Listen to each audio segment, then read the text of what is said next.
Hey, what's up guys? Nick here.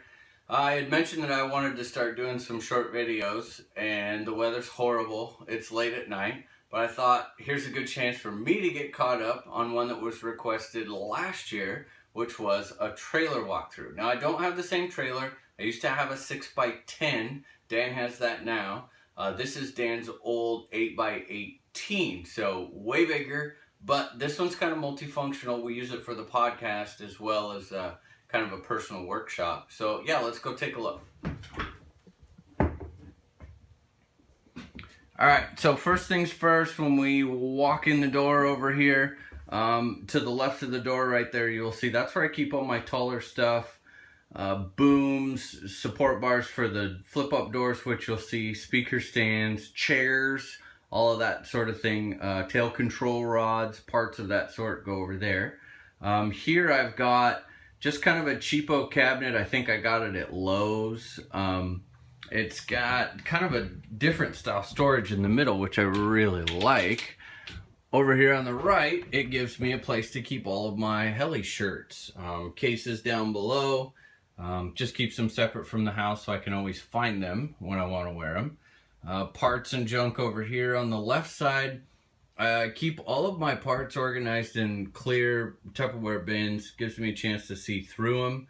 I usually try and keep 1 or 2 bins for each heli, depending, on the size of the heli, obviously. Wires, tools, Velcro, that sort of thing. So most of that larger storage stuff goes in there. On the front, you'll notice we had talked about this on the podcast. The whiteboard, an absolute necessity for anyone with a fleet or with a horrible memory like myself. I keep a running list for each heli, what I need to do, so that when I come out here, I can try and stay on task. As you can see, we've got 500 SS up there, slow expo, reminding myself I need to slow the rates down a little bit, bump up the expo. DT520 is ready for teardown, which we will be giving away soon, so kind of cool there. Up here we've got microwave for any coffee drinker like myself living in the cold Northwest. This is a must out at the field. Hats and stuff there. My charging case usually sits right up here. I just keep it bungeed to the wall. That way I can grab it, put it in the truck and take it to work if I need to. Transmitter case sits up there. I've got my charged batteries sitting here. You see the bump tags. We just got the bump controller installed in the charging setup. So I'll be probably putting a video out on that one here pretty soon once I get some time under it and see how it goes and get used to it. My canopy hanger up here for where I hang my canopies. Down, which by the way is just a generic like over the top of the door hat or towel hanger. That's all it is, nothing fancy.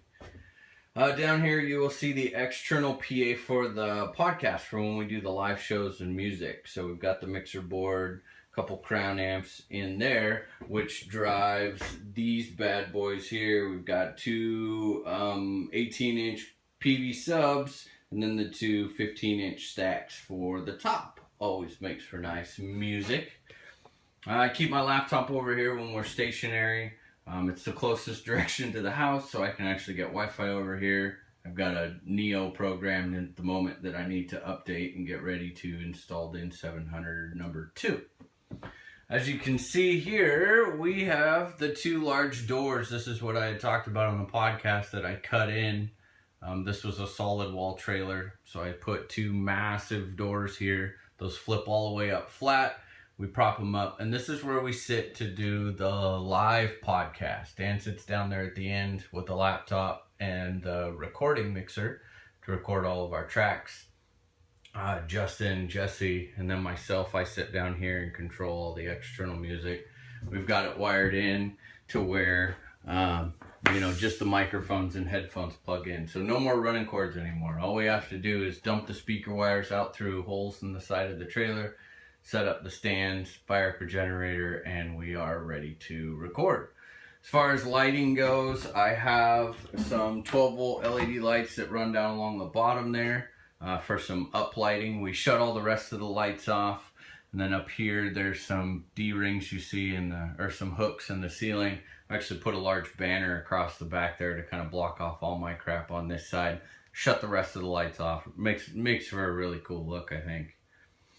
Let's see. So moving on over here, this is my Heli rack. All my larger models hang up top. Got the 380 hanging out down below, and there's room for a couple more little ones down there. Got the 500 SS, the 570, 700 number 1. Got the DT 520 still here, which will be tore down. Like I mentioned, we're gonna be giving that one away soon. That review went great, so be looking forward to that one here shortly. Down below, sitting on the ground, got a little super cheap Harbor Freight compressor. Awesome little thing. It's a must. Flat tires, that sort of a thing. Generator sits right here, which I do just open up the door. It sits one out at the field. I put it out up front, fire it up, and there's a big plug on the front of the trailer to plug it in, but that's where it sits. Doesn't seem to stink as long as you keep the vent closed. Yes, so down towards the workbench up top, I just have a shelf with tons of miscellaneous junk, blade holders, another little small charging case with the GT500 in it. Again, some just cheapo. These are just cheap 12-volt LED strip lights from Amazon, or like the ones you can get from Hobby King. They actually work great in a trailer setup like this because they're bright, and they don't, if you're running on like limited generator power, they being 12 volts, you can run them off your house battery and keep your generator there for cranking out your big batteries. Over on the left, just kind of small storage bins, heat shrink, zip ties, go through a ridiculous amount of those with all the building that goes on in here. Soldering station, large soldering iron in the smaller one. Lots of hand tools. I do have an external monitor here if I need to plug into, or if I choose to. So sometimes my kid will watch movies or something like that on there. All the hand tools, neck straps, and USB cables. I get mocked for my USB cables.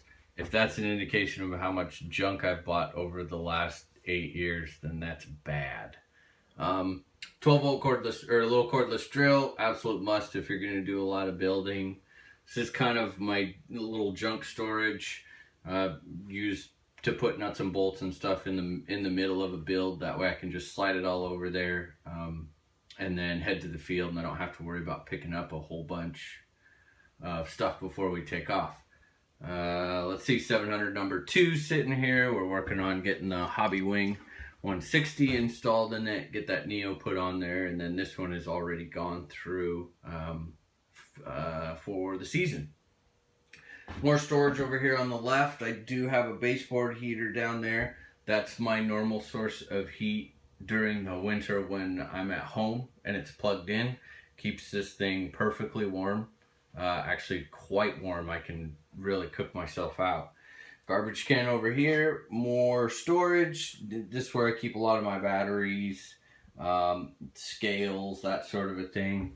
Over here on this side, and these bins are just kind of like the clear fishing tackle type boxes, nuts, bolts, screws, and then I also use these and keep bins for each Heli. So you know, like this one is one of my 700 bins, so I've got all my motor pulleys, floor pulleys. I like to try and stay organized because I lose stuff very, very easily. I do have some storage down here on the end that you can't see because it's closed. So my kids' car, stuff like that. Just a nice, quick, easy place to set stuff when you're out at the field. More storage over here, and the whole mess of wires for the external speakers. I think that's about it. If you guys are considering doing a trailer, it's not as expensive as you would think. A 6x10, I would highly recommend for just a single individual. You know, I picked mine up used for about $1,900 with the side door and the swing open doors in the back. Plan on, if it's just empty, plan on spending about $1,000 on the inside. And again, this is not fancy. This is not like furniture grade anything. This is regular pine, just some melamine, a lot of screws, some measuring. It's all pretty ghetto. The bins are just those generic, you know, deals, and I gotta put bungees on them to keep the cord shut. But it's cheap and it gets you a lot of function for a lack of price. So yeah, for about $1,000, that'll get it all wired up. I mean, obviously in material, should I say, wired up, get a cheap microwave in there and a heater and some lights and some covering on the floor, whether you go carpet or something else. And it makes, you know, it's good enough to use as, this is my complete hobby room. I don't want to work on a single heli in the house. And that's kind of an advantage. So if you're in space constraint inside, you can maybe convince the missus that a little hobby room like this is the way to go, because it got me all my junk out of the house out here. And it's just awesome to, you know, to go to the field on a cold day. I come out and I just open up this, the very back, obviously the flip down back, and then I open up this rear door here.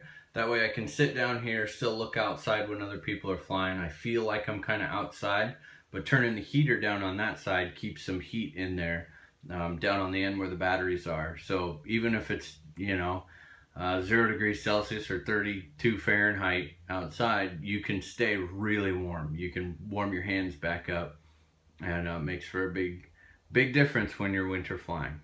So anyway, hope you guys enjoyed the tour, and plan on seeing more fun videos like this.